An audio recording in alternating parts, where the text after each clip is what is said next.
Salmos 139 diz assim: Senhor, tu me sondas e me conheces, sabes quando me sento e quando me levanto, e de longe percebes meus pensamentos. Sabes muito bem quando trabalho e quando descanso, e todos os meus caminhos são bem conhecidos para o Senhor. Antes mesmo que a palavra me chegue à língua, tu já conheces inteiramente. Tu me cercas por trás e pela frente, e pões a tua mão sobre mim. Tal conhecimento é maravilhoso demais, está além do meu alcance. É tão elevado que eu não posso atingir. Para onde eu poderia escapar do teu espírito? Para onde eu poderia fugir da tua presença? Se eu subir aos céus, lá estás. Se eu fizer a minha cama na sepultura, também lá estás. Se eu subir com as asas da alvorada e morar na extremidade do mar, mesmo ali a tua mão direita me guiará e me susterá. Mesmo que eu dissesse que as trevas me encobrirão e que a luz se tornará noite ao meu redor, verei que nem as trevas são escuras para ti. A noite brilhará como o dia, pois para ti as trevas são luz. Tu criaste o íntimo do meu ser e me teceste no ventre da minha mãe. Eu te louvo porque me fizeste de modo especial e admirável. As tuas obras são maravilhosas, disso eu tenho plena certeza. Os meus ossos não estavam escondidos de ti, quando em secreto fui formado e entretecido como nas profundezas da terra. Os teus olhos viram o meu embrião. Todos os dias determinados para mim foram escritos no teu livro, antes de qualquer um deles existir. Alguém pode dizer glória a Deus por isso? Esse último versículo, pode até deixar aqui na tela, por favor. Ele gera paz para muita gente, mas ele deixa muita gente em crise também.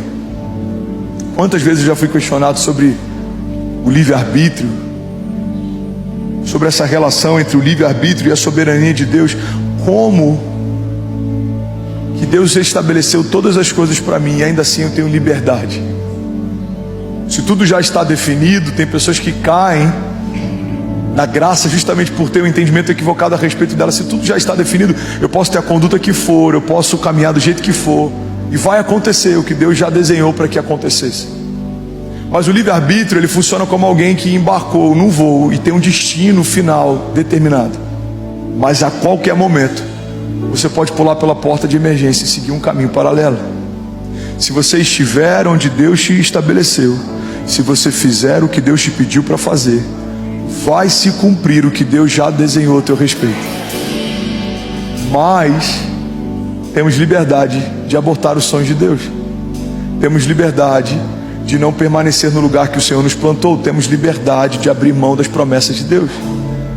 Se nós permanecermos no lugar que o Senhor nos plantou, vai acontecer aquilo que o Senhor já preparou para nós. Olha o que a palavra de Deus diz, Salmo 139:16: os teus olhos viram o meu embrião.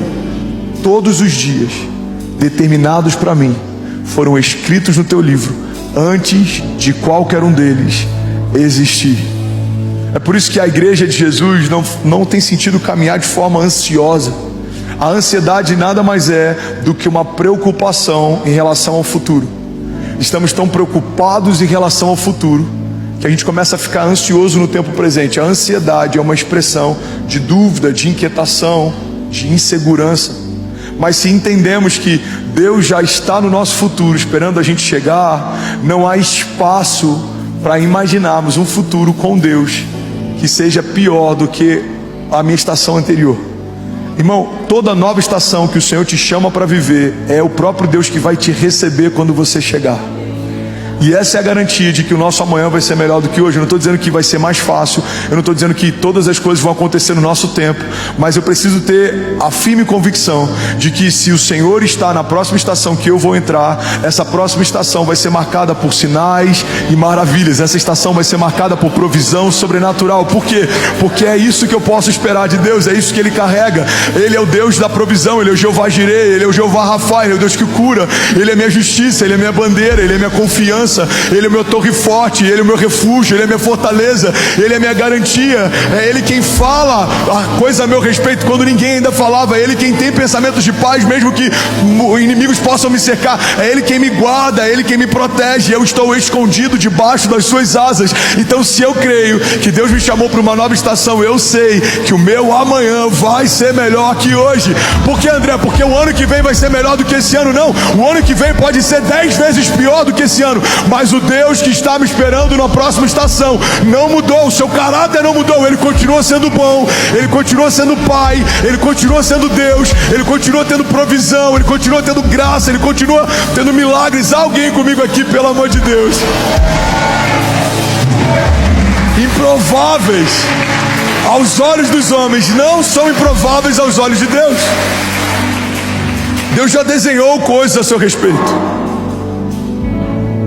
Não estava nos meus planos Alphaville até 2022, mas já fazia parte dos planos de Deus. Não estão nos meus planos os próximos 10 anos, mas já fazem parte dos planos de Deus. O Deus que já via a Cécia antes da Cécia nascer, o Deus que já conhecia o bem antes do bem nascer, o Deus que já se relacionava com a Chloe antes da Chloe nascer. É o Deus que fez o André antes do André nascer, é o Deus que gerou a Kézia antes da Kézia nascer. Quando uma família se estabelece, é uma expressão de um projeto de Deus que já existia. Deus viu você, Deus vê você. Pega isso aqui, irmão, em nome de Jesus. Deus viu você, Deus vê você. Agora, improváveis precisam aprender a lidar com dores de crescimento. Improváveis precisam lidar com indiferença.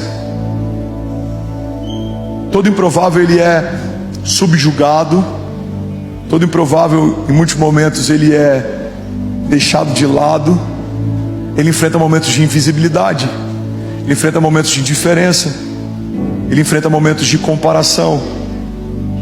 Só que se você pegar uma semente, você vai perceber que a estação mais poderosa que uma semente vive é uma estação de invisibilidade. Quando a gente planta uma semente na terra e a gente não consegue mais enxergá-la, é nesse lugar que uma explosão vai acontecer. Tudo que acontece com uma floresta, um dia passou por uma estação de invisibilidade, quando aquilo tudo era apenas uma semente.